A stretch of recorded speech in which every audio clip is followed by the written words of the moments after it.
आज के इस वीडियो के लिए हमारा टारगेट आउटपुट कुछ इस तरीके से रहेगा। हम एक सी प्रोग्राम लिखेंगे जो यूज़र से एक अल्फ़ाबेट एज अ इनपुट ले और वो सी प्रोग्राम यूज़र को ये बताए कि यूज़र ने जो अल्फ़ाबेट इनपुट में दिया है वो एक वॉवेल है या कॉन्सोनेंट है। तो बहुत ही सिंपल सा प्रोग्राम है, बहुत ही सिंपल सा इम्प्लीमेंटेशन है इसका।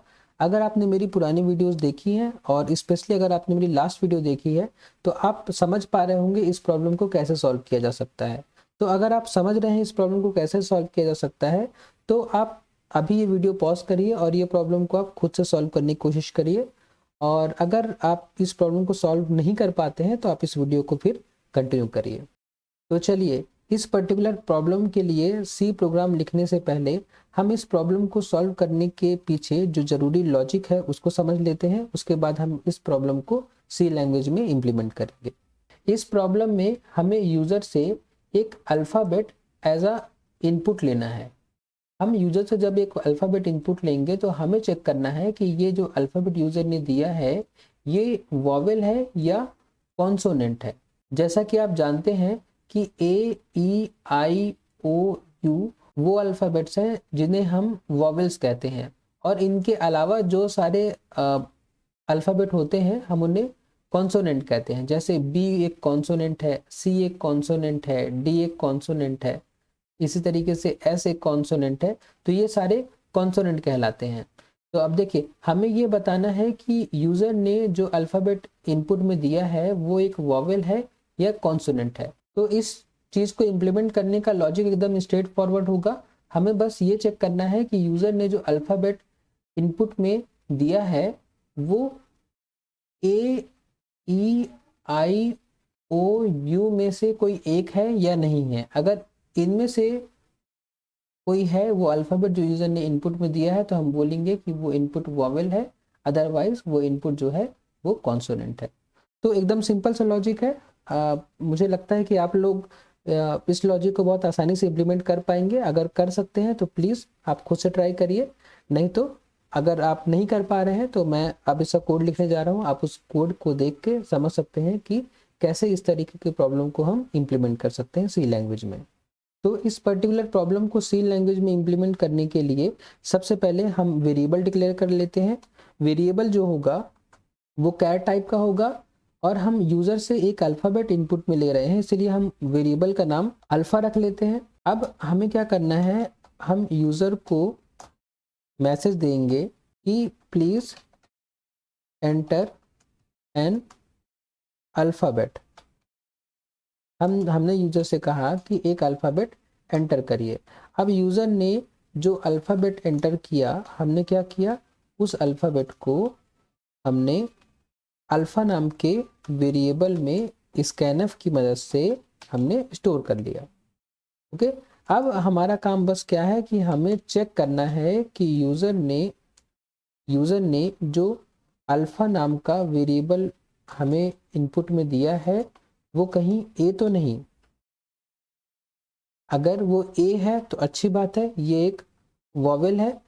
अगर मान लीजिए कि वो अल्फ़ाबेट ए नहीं है तो हम और का सिंबल लगाएंगे। ये जो सिंबल है इसको हम और का सिंबल कहते हैं। और मतलब ये होता है कि या तो ये स्टेटमेंट सही हो जाए या तो इसके बाद हम और के राइट हैंड साइड में जो स्टेटमेंट लिखा है वो सही हो जाए। इन दोनों में से कोई भी स्टेटमेंट सही हो जाए तो ये कंडीशन सही हो जाएगी। तो इसके बाद हम क्या करेंगे, इसके बाद हम ए ई के लिए चेक करेंगे। दूसरा जो वॉवेल होता है अल्फ़ाबेट में वो ई होता है। इसके बाद हम चेक करेंगे किसके लिए, ए ई आई के लिए हम चेक करेंगे। फिर हम चेक करेंगे ओ के लिए। उसके बाद हम चेक करेंगे यू के लिए। अगर यूज़र ने जो अल्फ़ा नाम के वेरिएबल में जो इनपुट दिया है अगर वो ए ई आई ओ यू इनमें से कोई है तो हम बोल देंगे कि यूज़र ने जो अल्फ़ाबेट एंटर किया है वो एक वॉवेल है। लेकिन ऐसा भी हो सकता है कि यूज़र ने जो इनपुट दिया है अल्फ़ाबेट वो कैपिटल लेटर्स में दिया है। तो ये पर्टिकुलर जो कंडीशन है वो सिर्फ स्मॉल केस के लिए रन करेगी या लोअर केस के लिए रन करेगी। अगर आपको कैपिटल के लिए भी बनाना है, अपर केस के लिए भी बनाना है, तो आपको अपर केस वाला AEIOU लिखना पड़ेगा। जैसे कि मैं इस पूरे स्टेटमेंट को कॉपी कर लेता हूँ। कॉपी करने के बाद मैं इसको इधर पेस्ट कर देता हूँ और अब मैं यहाँ क्या करूँगा, ये जो मेरा स्मॉल ए है इसको मैं कैपिटल ए कर दूंगा, स्मॉल ई को मैं कैपिटल ई कर दूंगा, स्मॉल आई को मैं कैपिटल आई कर दूंगा, स्मॉल ओ को कैपिटल ओ और स्मॉल यू को कैपिटल यू कर दूंगा। तो अब ये जो मेरा प्रोग्राम है इसको मैं ब्रैकेट बंद करके मैं यहाँ पे सेमीकोलन लगा दूंगा और मैं नेक्स्ट लाइन में आ जाऊंगा। अब ये जो मेरा प्रोग्राम है ये स्मॉल AEIOU के लिए तो रन करेगा ही, साथ ये कैपिटल AEIOU के लिए भी रन करेगा। अब मैं यहाँ पे कुछ नहीं, अब मैं यहाँ पर लिख दूं कि printf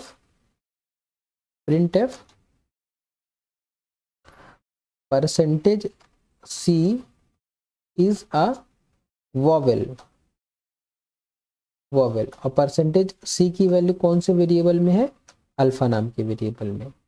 तो इसके बाद अब हम क्या करेंगे, अगर मान लीजिए यूजर ने जो अल्फाबेट एंटर कराया है वो AEIOU में से कोई भी नहीं है, तो ये कंडीशन फॉल्स हो जाएगी और जो हमारा कंट्रोल है वो एल्स में आएगा।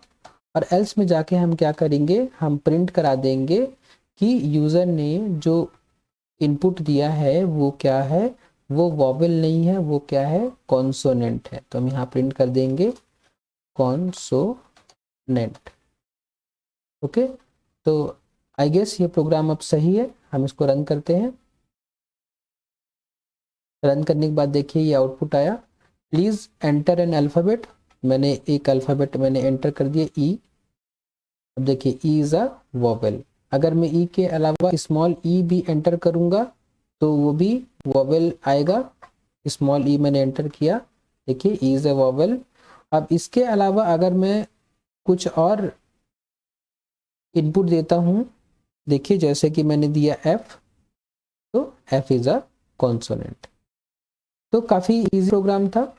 आई होप कि आप लोगों ने इस प्रोग्राम को अच्छी तरीके से रन कर लिया होगा एक बार में।